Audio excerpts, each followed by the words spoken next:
जय हिंद बच्चों, वेलकम टू आवर चैनल नीलोवेरा टेक पॉइंट। आज के इस लेक्चर में मैं आपको पढ़ाऊंगा मोमेंट डिस्ट्रीब्यूशन मेथड। किसी भी बीम को या किसी भी फ्रेम को एनालाइज करना होता है, किसी भी कंटिन्यूअस बीम को या फ्रेम को, तो हम लोग तीन मेथड से करते हैं।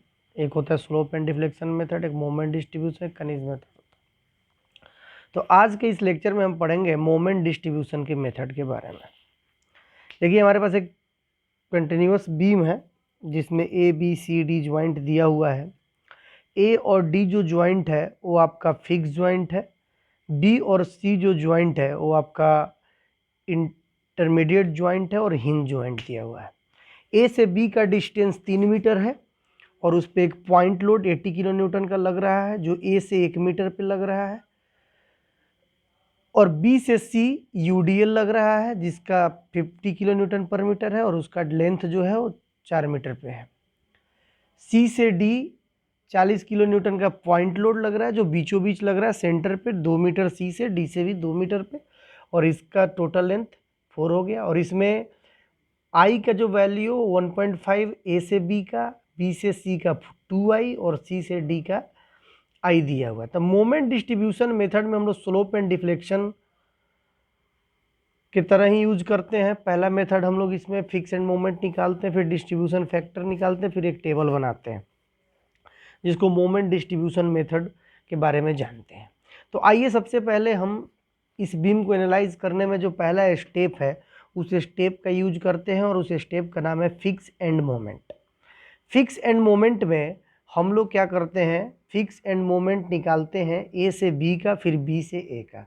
तो जब हम ए से बी का फिक्स एंड मोमेंट निकाल रहे हैं यानी कि एम एफ ए बी, ए से बी की तरफ जा रहे हैं। अब लोड जो है वो ए से 1 मीटर डिस्टेंस पे लग रहा है, बीचों बीच नहीं लग रहा है। तो इसके लिए जो हमारा फॉर्मूला होता है वो होता है WAB² अपॉन में L का स्क्वायर, और माइनस का साइन आएगा क्योंकि हमारा यहाँ पे एंटी क्लॉकवाइज हम चल रहे हैं। तो लोड हो गया 80 इंटू ए से लोड तक का डिस्टेंस ए मानना है हमने तो 1, और बी का जो लेंथ है वो 2, तो 2 का स्क्वायर अपॉन में 3 का स्क्वायर। जैसे आप इसको कैलकुलेटर के हेल्प से सोल्व करोगे तो आपका लोड आ जाएगा 35.556 किलो न्यूटन मीटर। उसके बाद आप फिक्स एंड मोमेंट बी से ए का निकालोगे तो इसके लिए फॉर्मूला हो जाएगा WA² अपॉन में L का स्क्वायर। तो इसके लिए फॉर्मूला आपको मैंने बता दिया, इसका साइन यहाँ से ये क्लॉकवाइज हो जाएगा तो यहाँ पे ये आपका पॉजिटिव साइन हो जाएगा। इजी है, आप इसको ऐसे भी याद कर सकते हो, एक minus plus minus plus minus, हर एक ज्वाइंट से माइनस, फिर उसके अपोजिट प्लस, फिर उस ज्वाइंट से माइनस, फिर उसके अपोजिट प्लस, इस तरह से आप याद कर सकते हो साइन। तो यहाँ पे जब आप इसको सोल्व करोगे तो ये 17.778 आ जाएगा। फिर जैसे आप बी से सी की तरफ जा रहे हो वहाँ पे बी से सी यूडीएल है तो उसका फॉर्मूला हो जाएगा WL² अपॉन में 12। फिर बी से स्टार्ट किए हो तो यहाँ से माइनस का साइन आ जाएगा, तो यहाँ से 50 इंटू 4 का स्क्वायर अपॉन में 12, तो ये माइनस 66.667 किलो न्यूटन मीटर हो जाएगा। उसी तरह फिर आप सी से बी आओगे तो WL² अपॉन में 12 माइनस से प्लस का साइन आ जाएगा और ये 66.667 किलो न्यूटन आ जाएगा। उसी तरह जब आप सी से डी जाओगे वहाँ पे पॉइंट लोड है, मिड में है, इसलिए फॉर्मूला आपका WL अपॉन में 8 हो जाता है। तो यहाँ पे देखिए मैंने माइनस WL अपॉन में 8 लिखा है, फिर माइनस 40 इंटू 4 अपॉन में 8 से माइनस 20 किलो न्यूटन मीटर ये हो जाएगा। फिर आप जैसे डी से सी आओगे तो WL अपॉन में 8 पॉजिटिव साइन आ जाएगा, फिर 40 इंटू 4 अपॉन में 8 यानी कि 20 किलो न्यूटन पर मीटर आ जाएगा। तो इस तरह से आप फिक्स एंड मोमेंट का कोई भी अगर स्लोप एंड डिफ्लेक्शन में यूज कर रहे हो या यहाँ कर रहे हो, आप इस तरह से किसी भी बीम का फ्रेम का फिक्स एंड मोमेंट निकाल सकते हो। उसके बाद आता है हमारा सेकंड जो स्टेप होता है वो होता है डिस्ट्रीब्यूशन फैक्टर। अब हमें डिस्ट्रीब्यूशन फैक्टर निकालना है सेम बीम का, सेम कंटिन्यूअस बीम का। तो इसके लिए हमारे पास एक फॉर्मूला होता है डिस्ट्रीब्यूशन फैक्टर का, K अपॉन में समेसन ऑफ K, यानी कि K जो है हमारा स्टिफनेस है, यानी कि हर एक ज्वाइंट्स का, हर एक मेंबर्स का स्टिफनेस निकालना है और उनको फिर ऐड करो और फिर उनको डिवाइड करोगे तो आपका डिस्ट्रीब्यूशन फैक्टर निकल के आ जाएगा। तो इस फिर से डायग्राम मैंने बना रखा है और ज्वाइंट ए पे मेंबर ए बी है और ए बी पे कोई स्टिफनेस नहीं होगा, क्योंकि जो ज्वाइंट हमारा ए है वो फिक्स्ड है और फिक्स्ड सपोर्ट पे, ऑलवेज याद रखना है आपको, फिक्स सपोर्ट पे किसी भी तरह का स्टिफनेस क्रिएट नहीं होगा, तो वहां पर डिस्ट्रीब्यूशन फैक्टर भी नहीं होगा। उसी तरह आप जैसे बी पे पहुंचोगे, बी पे आपका हिंज सपोर्ट है, इंटरमीडिएट सपोर्ट है, यहाँ से आपका दो मेंबर बन रहा है, एक बी से ए बन रहा है और एक बी से सी बन रहा है, लेकिन ये इंटरमीडिएट है, हिंज सपोर्ट है, तो यहाँ पे स्टिफनेस क्रिएट होगा, तो यहाँ पे हमें अब स्टिफनेस निकलना पड़ेगा। तो इंटरमीडिएट सपोर्ट के लिए अगर कोई भी फिक्स सपोर्ट है या कोई भी सपोर्ट है स्टार्टिंग में, अगर बीच में इंटरमीडिएट सपोर्ट जो आ रहा है, अगर हिंज सपोर्ट है, वो इंटरमीडिएट हिंज ही सपोर्ट आएगा। इंटरमीडिएट में आपको हिंज सपोर्ट आ रहा है या इंटरमीडिएट सपोर्ट कोई भी आ रहा है, वहाँ पे आपको फार्मूला यूज करना है 4EI अपॉन में L। फिर से बोल दे रहा हूँ के का फार्मूला फिर से बोल दे रहा हूँ 4EI अपॉन में L मतलब लेंथ। तो मेंबर जो हमारा बी से ए जा रहा है, तो 4EI की जगह में हमने 1.5 दे रखा है, तो 1.5 और L जो हो गया 3 मीटर है। आप इसको सोल्व करोगे 2EI है, 2EI आ जाएगा। उसी तरह जब BC को आप सोल्व करोगे 4EI अपॉन में L, यानी कि 4E इंटू 2I अपॉन में L जो है आपका लेंथ 4, तो ये भी 2EI आ जाएगा। अब इन दोनों को ऐड कर दिए, जो भी आया, BA का स्टिफनेस 2EI और BC का स्टिफनेस 2EI, जब इनका समेशन कर दिया तो टोटल बन गया 4EI। अब आपको DF निकालना है, यानी कि K अपॉन में समेशन ऑफ के, यानी कि 2EI अपॉन में 4EI, तो 2 अपॉन में 4, 2 2 जा 4, 1/2 हाफ, यानी कि 0.5 आ गया। उसी तरह BC का भी 0.5 आ जाएगा। तो इस तरह से आपका डिस्ट्रीब्यूशन फैक्टर B ज्वाइंट का निकल गया।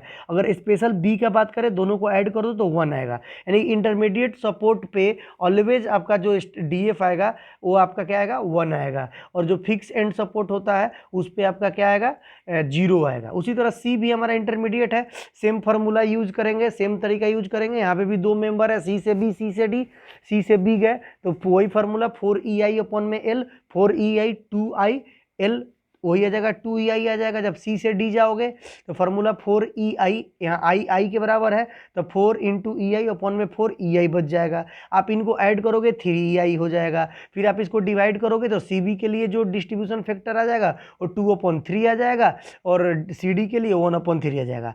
जो आपका एक्सट्रीम सपोर्ट है वो फिक्स सपोर्ट है, there is no any stiffness, then distribution factor is 0। यहाँ पे डिस्ट्रीब्यूशन फैक्टर 0 हो जाएगा। अब आता है हमारा moment distribution table. Moment distribution table समझाने से पहले एक छोटा सा मैंने यहाँ पे आपको समझाने की कोशिश किया हूँ। पहले फिट डायग्राम बनाएंगे, ऊपर 4 बॉक्स बनाएंगे, दोनों में जिस मतलब पहले तो हर एक सपोर्ट का नीचे हम लिखेंगे फिक्स एंड मोमेंट, जैसे 35.556, 17.778, फिर 66.667 और फिर 2020। इस तरह से आप पहले नीचे लिख देना है आपको हर एक का फिक्स एंड मोमेंट। जैसे आप हर एक ज्वाइंट का फिक्स एंड मोमेंट लिख दोगे मेंबर वाइज, फिर आपको लिखना है डिस्ट्रीब्यूशन फैक्टर। अब डिस्ट्रीब्यूशन फैक्टर ए और डी पे है नहीं, डिस्ट्रीब्यूशन फैक्टर कहाँ पे है, बी और सी पे। तो एक BA के लिए हमने लिख दिया 0.5, एक BC के लिए लिख दिया 0.5। उसी तरह CB के लिए 2.3, CD के लिए 2/3 और 1/3 CD के लिए।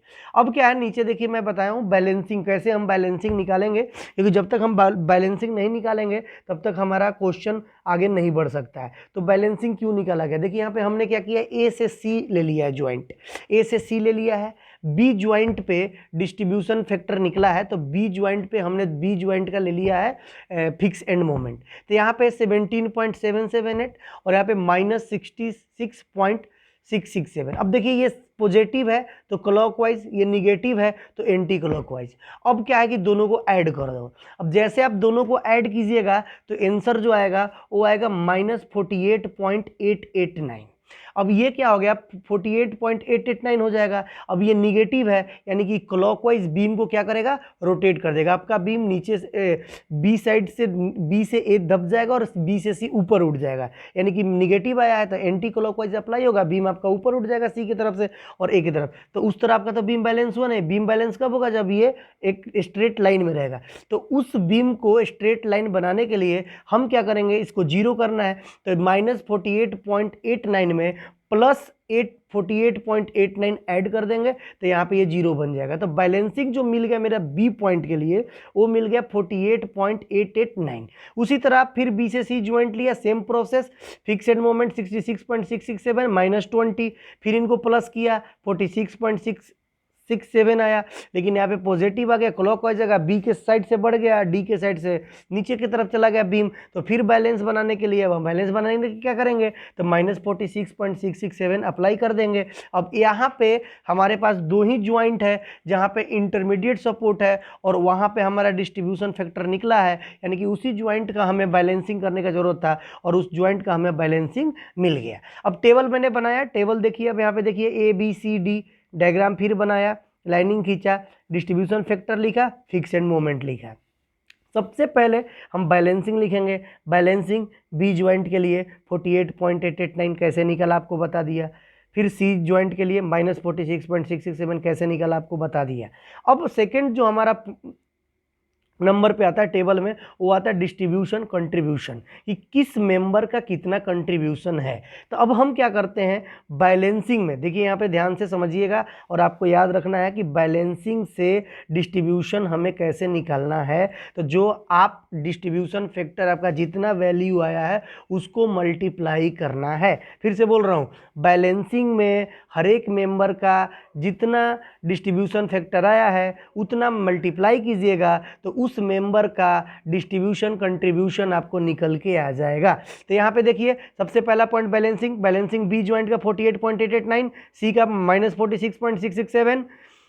अब क्या है, हमें कंट्रीब्यूशन निकालना है, तो 48.889 में 0.5 से मल्टीप्लाई किया तो ये आ गया 24.445। डिस्ट्रीब्यूशन फैक्टर बी से ए का 0.5 था, बी से सी का भी 0.5 था, तो दोनों का सेम हो जाएगा। लेकिन जैसे आप सी से बी आइए, आपका डिस्ट्रीब्यूशन फैक्टर 2.2/3 था, यानी कि 0.667, तो यहाँ पे आ गया -31.111 और इधर 1.3 था, यानी कि 0.33, तो यहाँ पे आ गया आपका -15.556। यानी कि बैलेंसिंग से आपको कंट्रीब्यूशन डिस्ट्रीब्यूशन निकालने के लिए हर एक मेंबर का डिस्ट्रीब्यूशन फैक्टर आपको मल्टीप्लाई करना पड़ेगा। और जैसे आप बैलेंसिंग निकाल लीजिएगा, डिस्ट्रीब्यूशन फैक्टर निकाल लीजिएगा, फिर आपको करना पड़ेगा कैरी ओवर। और यहाँ पे देखिए, मैंने ए का 0 लिखा है, डी का 0 लिखा है, क्योंकि there is no any distribution factor, यानी कि यहाँ पे कोई भी कंट्रीब्यूशन नहीं है, दिस इज 0 and 0। अब क्या है, अब हमें करना है कैरी ओवर। कैरी ओवर के लिए क्या करते हैं, कैरी ओवर के लिए जितना भी हमारा कंट्रीब्यूशन है उसका हाफ, यहाँ पे मैं आपको एरो देकर बता दिया हूँ। और मैं एक और चीज़ आपको बताता हूँ, यहाँ पे छोटा सा डिस्क्रिप्शन डाल देता हूँ, जितने भी लोग हैं ध्यान देकर सुनेंगे इस बात को। ए पे फिक्स ज्वाइंट है, डी पे फिक्स ज्वाइंट है, बी और सी पे हिंज ज्वाइंट है। अब एक चीज़ आपको बता देते हैं, आप लोग ऑलवेज याद रखिएगा, फिक्स्ड ज्वाइंट क्या करता है, ऑलवेज गेन करता है, यानी कि दूसरे को लोड को लेता है, अपना लोड नहीं देता है। उसी तरह डी फिक्स्ड है, दूसरे को लोड को लेगा, अपना लोड नहीं देगा। लेकिन बी जो है वो क्या है, बी पॉइंट है, हिंज ज्वाइंट है, ये गेन भी करता है, लूज भी करता है, यानी कि ये लोड लेता भी है, देता भी है। तो इसलिए बी ए को देगा लोड, बी सी को भी देगा। ध्यान से याद रखिएगा, यानी कि बी ए की तरफ भी लोड देगा और बी सी की तरफ भी लोड देगा, सी बी की तरफ भी देगा, सी डी की तरफ देगा, लेकिन ए किसी को नहीं देगा ना डी किसी को नहीं देगा। तो ध्यान से इस बात को दिमाग में सेट कर लीजिएगा। इसलिए यहाँ पे मैंने एरो मारा है कि जो हमारा कंट्रीब्यूशन हमने किया 24.45 को, वो देखिए किधर मारा, ए की तरफ, और हाफ इसमें मल्टीप्लाई किए हैं 1.2। कंट्रीब्यूशन से कैरी ओवर में जाने के लिए हमें हाफ ही मल्टीप्लाई करना पड़ता है, और जैसे हमने हाफ इसे मल्टीप्लाई किया, ये आ गया 12.223। ये 0 था, हाफ मल्टीप्लाई करोगे 0 चलेगा। उसी तरह सी किसको देगा, सी किसको देगा, बी को, और बी किसको देगा, सी को। तो उसी तरह 24.45 में हाफ मल्टीप्लाई किया तो 12.223 और इधर -15.556। उसी तरह डी 0 है तो 0 कोई फायदा नहीं है, दे या ना दे, बस आ गया इधर, और इधर -15.556 देगा किसको, डी को। इसमें हाफ मल्टीप्लाई किया तो आ गया 7.778। इस तरह अब देखिए कैरी ओवर हो गया। कैरी ओवर के बाद आपका ये 3 स्टेप खत्म, फिर स्टार्ट होगा बैलेंसिंग से। अब बैलेंसिंग किसको करना है, बैलेंसिंग हमें सिर्फ इंटरमीडिएट ज्वाइंट का करना है, जहाँ पे हमारा डिस्ट्रीब्यूशन फैक्टर आया है। तो यहाँ पे हमारा डिस्ट्रीब्यूशन फैक्टर किसका आया था, बी और सी का। तो फिर हमें बी को बैलेंसिंग करना है, तो बी का हमने बैलेंसिंग करना है। अब देखिए -15.556 है आप, और 0 है, तो इन दोनों को ऐड कीजिए तो -15 आएगा। तो बैलेंस के लिए साइन चेंज करते हैं, तो साइन चेंज किया तो 15.556 आ गया।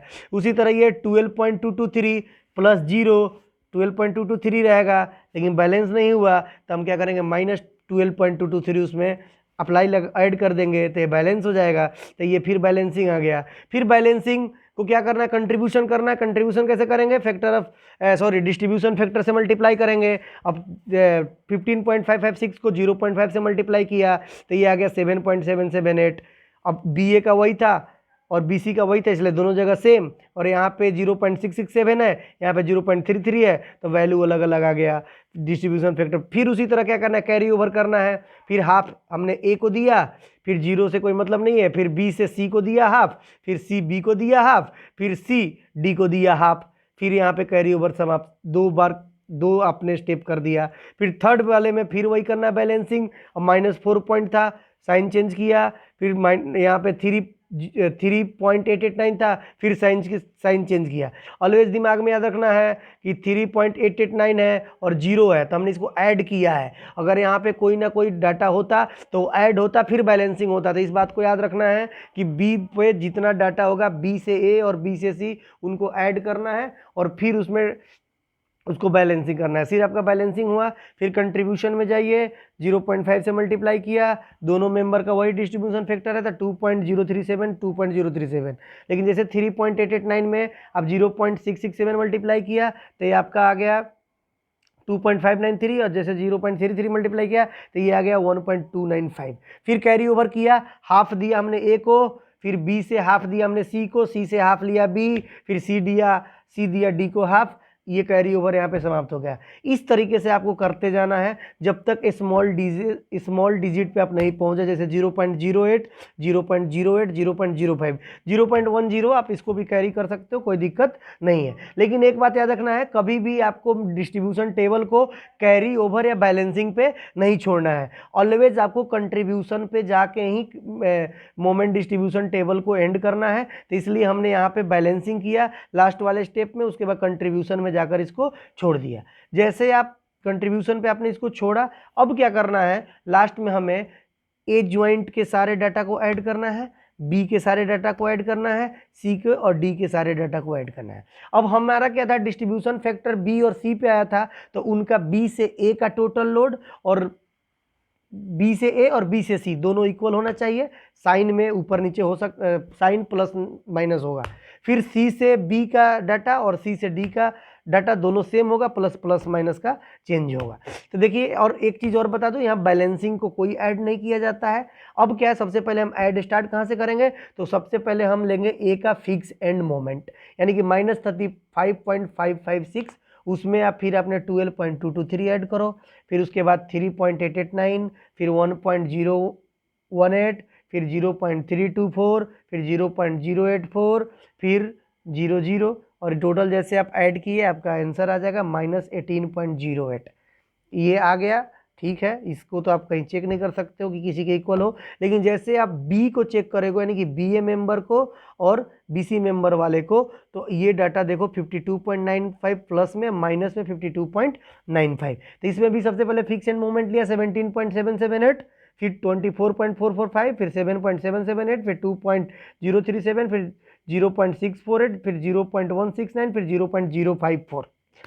उसी तरह B से C माइनस में है तो -66.667, फिर +24.445, फिर -15.556, फिर +7.778, फिर -4.074, फिर +2.037, फिर -1.296, फिर 0.648, फिर -0.339, फिर +0.167, फिर -0.108, फिर +0.054। फिर आप इसको ऐड करोगे तो -52.94 आ गया। अगर दोनों इक्वल आ गया तो आपका जो मोमेंट डिस्ट्रीब्यूशन टेबल है ये सही है। अगर इक्वल नहीं आया फिर आपका मोमेंट डिस्ट्रीब्यूशन टेबल में फॉल्ट है, आप उसको दोबारा चेक करना पड़ेगा, आपको दोबारा उस पर कोशिश करना पड़ेगा। इसी तरह CV के साइड, CD के साइड, इसको भी आप इसी तरह चेक करो लास्ट में ऐड करके, ये भी दोनों डाटा सेम आ रहा है तो आपका ये मोमेंट डिस्ट्रीब्यूशन टेबल सही है, अदरवाइज गलत है। तो आप इस तरीके से moment distribution table, moment distribution method का कोई भी न्यूमेरिकल आप सोल्व कर सकते हैं। अगर